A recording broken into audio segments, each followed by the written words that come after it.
Student visa के लिए English का रिक्वायरमेंट अपडेट हुआ है। क्या हुआ है? बहुत सारे टेस्ट नए इंट्रोड्यूस हुए हैं जो आप स्टूडेंट वीजा के लिए भी दे सकते हैं। पहले जो ट्रेडिशनल टेस्ट थे आईएलटीएस, पीटी, टॉफल वगैरह, उसमें 3 नए टेस्ट और ऐड हुए हैं। प्लस जो स्कोर का रिक्वायरमेंट था उसमें भी थोड़े बहुत फ्लेक्सिबिलिटी आए हैं। चलिए जानते हैं आज के सेशन में कि स्टूडेंट वीजा में क्या-क्या चेंजेस आए हैं। मैं अपना स्क्रीन शेयर करके आपको दिखाता हूँ कि what is actually happening. Student visa के नए रिक्वायरमेंट्स हैं। ये जो नए रिक्वायरमेंट हैं इस लेजिस्लेशन में दे हैव बीन अनाउंस्ड। ये इस लेट मी शो यू। ये जो लेजिस्लेशन है यहाँ पे अनाउंस कर दिए गए हैं। यहाँ पे जो नए टेस्ट डिक्लेयर किए गए हैं वो सारे टेस्ट का इंफॉर्मेशन प्लस जो भी स्कोर रिक्वायर्ड है उस स्कोर का इंफॉर्मेशन आप मेरे स्क्रीन पे देख सकते हो। ये सारे टेस्ट अभी पहले जो नहीं थे वो भी टेस्ट 3 अलग-अलग एमईटी, वो जो नया इंट्रोड्यूस किया गया है, लैंग्वेज सर्ट एक नया इंट्रोड्यूस किया गया है और तीसरा है सेल्फिक, वो भी एक नया टेस्ट इंट्रोड्यूस किया गया है। ये तीनों टेस्ट एमईटी, सेल्फिक और लैंग्वेज सर्ट एकेडमिक, ये तीनों टेस्ट आप अपीयर कर सकते हैं और स्टूडेंट वीजा के लिए ये सारे टेस्ट एलिजिबल है। अब उसमें स्कोर क्या चाहिए? स्कोर में थोड़ा-सा यहाँ पे क्लैरिटी नहीं है, लेकिन आप मेरे ये टेबल अगर देखोगे, तो इस टेबल में आपको पूरी क्लैरिटी दिखेगी कि व्हाट इज़ एक्चुअली हैपनिंग, क्या-क्या इन्फॉर्मेशन है।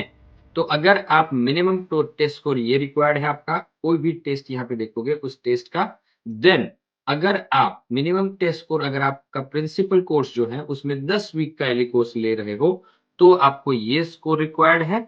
और अगर आप 20 वीक्स का एली कोर्स ले रहे हो, तो इसमें ये स्कोर रिक्वायर्ड है। तो ये जो आप मेरे स्क्रीन पे टेबल देख रहे हो, उसमें जो पहला कॉलम है, वो टेस्ट का नाम है, दूसरा है जो मिनिमम टेस्ट स्कोर रिक्वायर्ड है, जो तीसरा कॉलम है, वो ऐसा इंडिकेट कर रहा है कि यहाँ पे आपको 10 वीक के साथ कितना स्कोर रिक्वायर्ड है और जो चौथा कॉलम है, वो ऐसा इंडिकेट कर रहा है कि आपको 20 वीक के एली कोर्स के साथ कितना इंग्लिश रिक्वायर्ड है।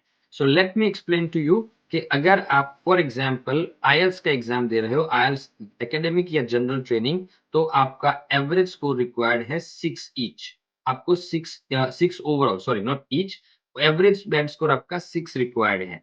लेकिन अगर आप 10 वीक के एली कोर्स के साथ जा रहे हो, तब आपका एवरेज बैंड स्कोर रिक्वायर्ड हो जाता है 5.5।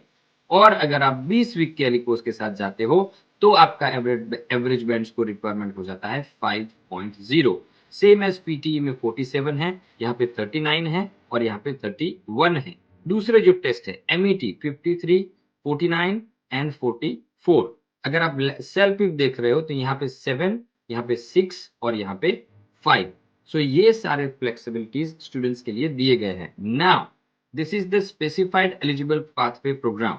ये जो लिस्ट आप मेरे स्क्रीन पे देख रहे हो वो स्पेसिफाइड पाथवे प्रोग्राम की लिस्ट है, जहां पे आप पहले डिप्लोमा करोगे और उसके बाद बैचलर स्टडी करोगे। तो ये डिप्लोमा के सारे कोर्स का लिस्ट है, उनके इंस्टीट्यूशन के नाम है और उनके बाद जो यूनिवर्सिटी में स्टडी करोगे वो डेस्टिनेशन यूनिवर्सिटी के नाम है।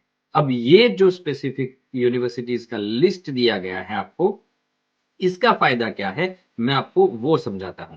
अगर आप सब क्लास 500 इंग्लिश रिक्वायरमेंट मीट करना चाहते हैं, इन दैट केस नंबर 1, या आपको ये इनमें से कोई टेस्ट देना है, या फिर visa applicants meets the requirement in 3, 4, 2, 3 and 4, या फिर आपको 2, 3 एंड 4 के रिक्वायरमेंट्स मीट करने हैं। 2 में क्या है कि the visa applicant achieve the requirement English test score in specified in column 2।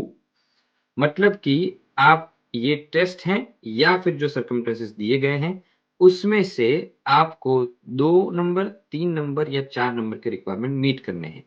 2 number के रिक्वायरमेंट क्या है कि आपको इन टेस्ट में जो आपको जो स्कोर बताया गया वो स्कोर लेना है, या फिर at least 10 weeks ELI course that accompanies a principal course that is intended to commence after subclass 500 visa application was made।